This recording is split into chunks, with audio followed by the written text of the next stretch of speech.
All right, Shalom.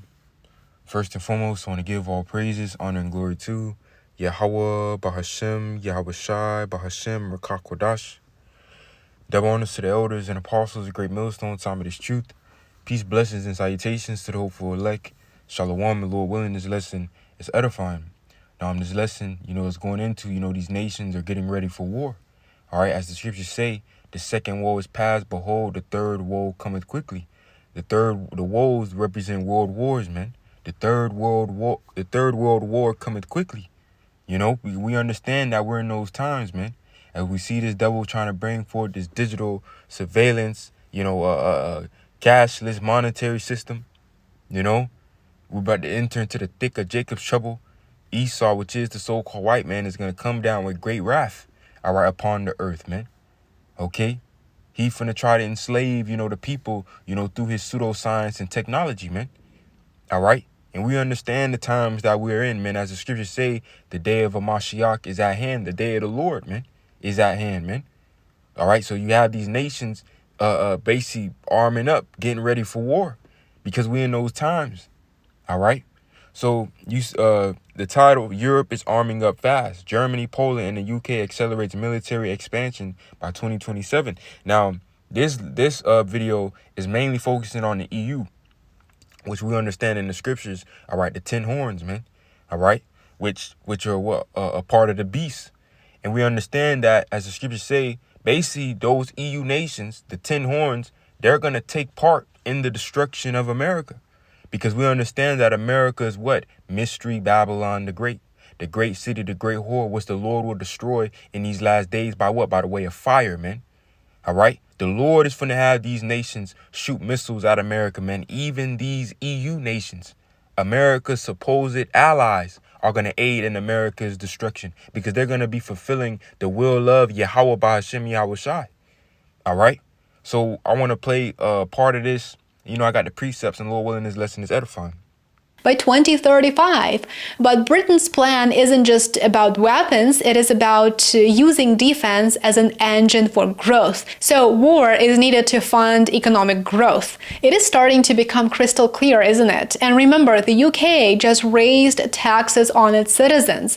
I just uploaded an entire video with the details on that. Rachel Reeves is planning to extract billions out of the middle class and transfer that wealth into the pockets of the military-industrial complex. That's how easy it works. It's been done before, it is being done now, and I'm sure it will be done again in the future. Germany wants to become Europe's strongest army, as you can see. Poland wants to become its largest army, and the United Kingdom wants to become its most innovative army. So, as we can tell, from Berlin to Warsaw to London, a new reality is emerging. Europe is no longer treating militarization as an afterthought.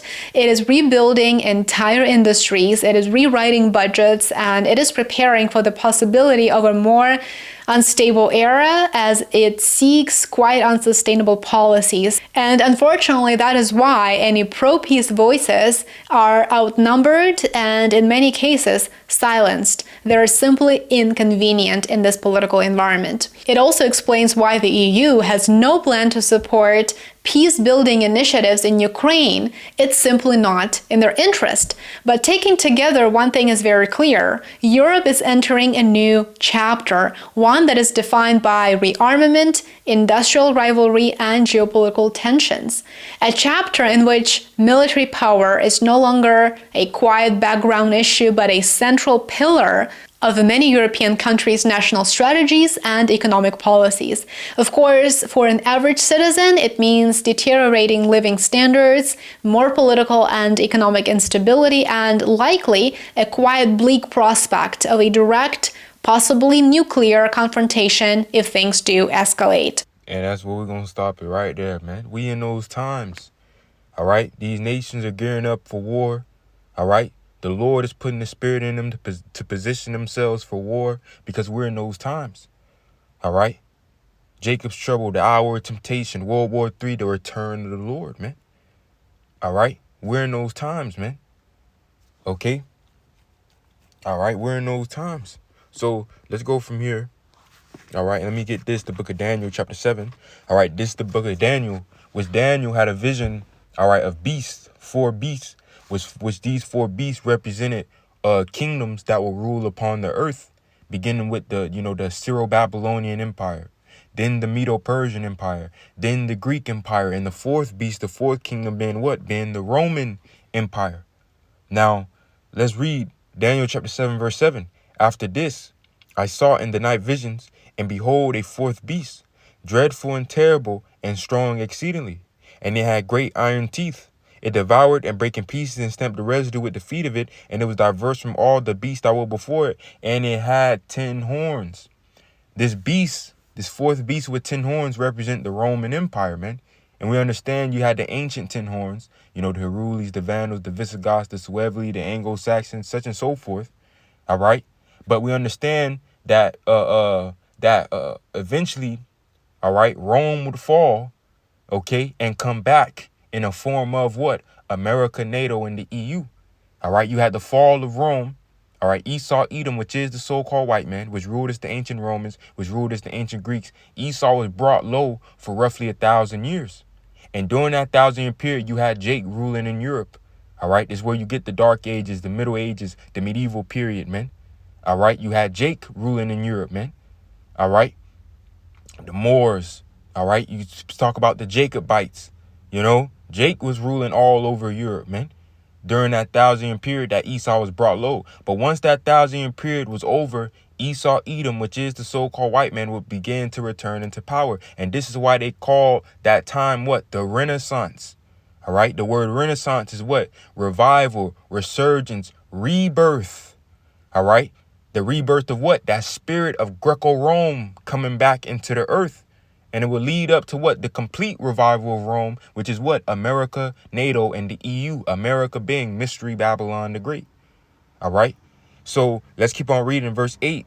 It says, and I considered the horns, and behold, because we understand that what those horns would come as what? Come back as what? The European Union.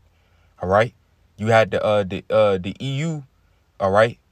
The European Union, which it succeeded what was formerly known as the EEC. The European Economic Community, which was established under what? The Treaty of Rome, man. All right. This is Rome coming back. All right. Well, this would be Rome coming back. America, NATO, and the EU. All right. So it says, I considered the horns, and behold, there came up among them another little horn. Now, what's this little horn? America. America is an extension of the Roman Empire, man. This is why you look at, society. It mimics ancient Rome. Okay. The parties, the reveling, the drunkenness. Okay. The sports state, the entertainment. All right. These sports stadiums, football and all these are modern day coliseums. Okay. You look at the architecture and these government buildings. They look very similar to Greco-Roman temples. Just like Rome had the eagle, America has the eagle, man. All right. Rome had the Caesars. America has presidents, man. All right. Rome had the plebeians and patricians. America has the Democrats and Republicans. This will be Rome coming back. All right. And it says, before whom there were 3 of the first horns plucked up by the roots. And behold, in this horn were like the eyes of man, and a mouth speaking great things, which those 3 plucked up by the roots. All right. Going into what? The Spanish, the British, and the French, those main European powers. All right, that was here, all right, on the soils of North America, man. That's where you get, Spanish Florida. All right, the French, that's where you get the Louisiana Purchase. The British, that's where you get the 13 British colonies. And what would emerge from that? America, man, Babylon the Great. Those 3 that fell, the Spanish, the British, and the French. All right, and it says, let me drop down real quick to get to this. I want to get to this point, verse 11. It says, I beheld then, because of the voice of the great words which the horn spake, that little horn. See, the end will come through this little horn, man. America, man, Babylon the Great. This how the end would come. Through this, America being destroyed, man. It says, I beheld then, because of the voice of the great words which the horn spake. I beheld even till the beast was slain, and his body destroyed, and given to the burning flame, the destruction. All right. She went into nuclear, man, the fire, man. the fiery destruction. This is what the Lord is going to bring in these last days, man. And the Lord is gearing these nations up for war. All right. The Lord is putting the spirit in these nations to position themselves for these times, man. This destruction, man. All right. This is how this beast will go out, by fire. You see, this didn't happen to ancient pagan Rome, because it's going to happen to what? This revived Rome. This is still the fourth beast, the fourth kingdom that we're living in today. All right. Okay. This is the Roman Empire 2.0. All right. But now let's drop down real quick to verse 20. Verse 20, it says, and the 10 horns that were in his head, and of the other which came up. All right, America, the 10 horns. Once again, you had the ancient 10 horns, but today these 10 horns represent the European Union. All right.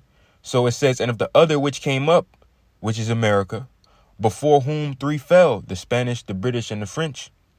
Even of that horn that had eyes and a mouth that spake very great things, whose look was more stout than his fellows, man. You see, this little horn had a more stout look than the rest of his fellows, than the rest of his, counterparts, the other horns, man.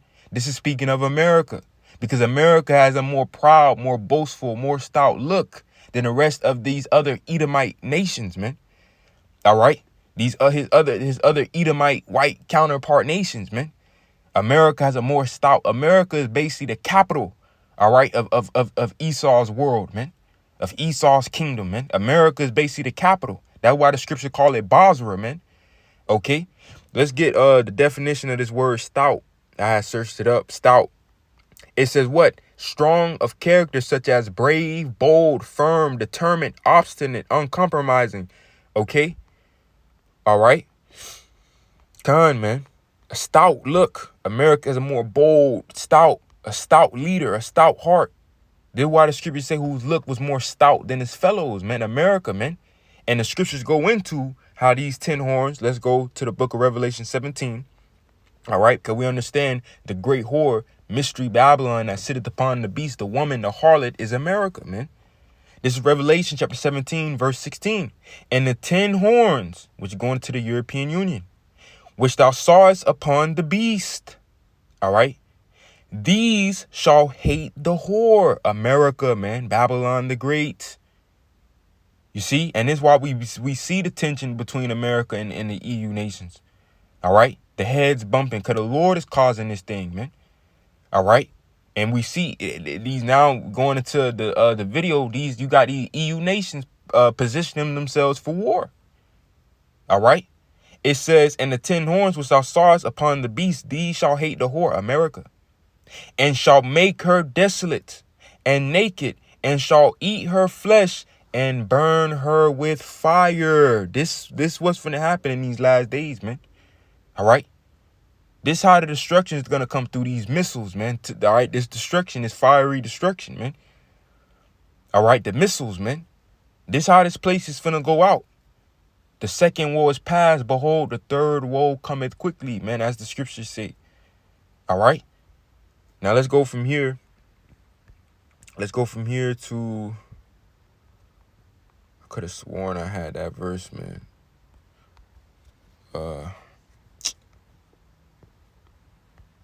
The book of Joel, chapter 3, verse 9, it says, proclaim ye this among the Gentiles. Prepare war. Wake up the mighty men. Let all the men of war draw near. Let them come up. All right. Beat your plowshares into swords and your pruning hooks into spears. Let the weak say I am strong. And if I'm not mistaken, plowshares and pruning hooks were instruments for instruments for basically the earth, How the hell I forgot this word, man? I just had it in my head, man.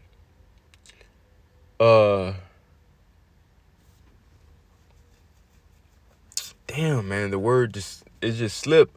But basically, if I'm not mistaken, plowshares and pruning hooks is basically used for the earth, to bring forth the fruits and things of the earth, man. What's the word, man? Agriculture. I believe that's the word, man. Slakia, but you know.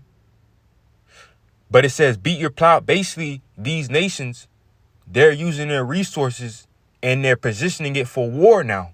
It says beat your plowshares into swords, man. You see? They're changing their base. They're gearing for war. Beat your plowshares into swords and your pruning hooks into spears, man. Okay? And this is what we see. All right? These nations they're gearing towards war, and this is all done through the spirit and power of the Lord, man. Yahweh Ba'ashem Yahweh Shai. So showing you we in those times. But that's really the point. Lord willing, this lesson was edifying. I'm going to close it out. Give infinite praises, honor, and glory to Yahweh, Bahashem, Yahweh Shai, Bahashem, Rakah Kodash. Double honors to the elders and apostles, a great millstone, taught me this truth. Peace, blessings, and salutations to the hopeful elect. Shalom.